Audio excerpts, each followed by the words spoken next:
Sumailalim sa ligtas training hinggil sa disaster risk reduction and management ang mga Municipal Social Welfare and Development Officers, Municipal Disaster Risk Reduction and Management Officers, Municipal Planning and Development Coordinators at ang mga Administrative Officers mula sa 12 munisipyo ng Maguindanao del Norte.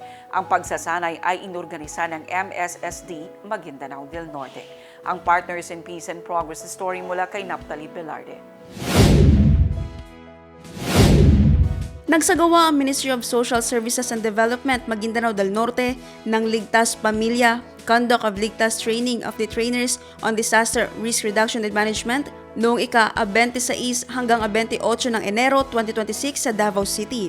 Ang training na ito ay kinabibilangan ng mga Municipal Operations Office staffs, Municipal Social Welfare and Development Officers, Municipal Disaster Risk Reduction and Management Officers, Municipal Planning and Development Coordinators, at ng mga administrative officers mula sa 12 munisipyo ng Maguindanao del Norte.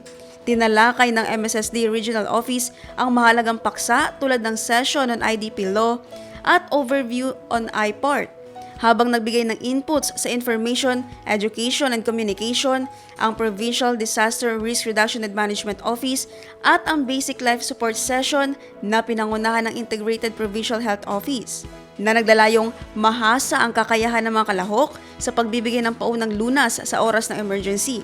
Sinundan ito ng Go-Bag Orientation na isinagawa ng PDRRMO at Action Planning upang matiyak ang konkretong aplikasyon ng mga natutunan.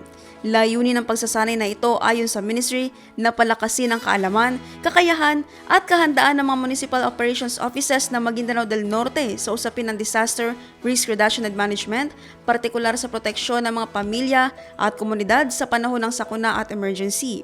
Naphtali Velarde, iMinds, Philippines.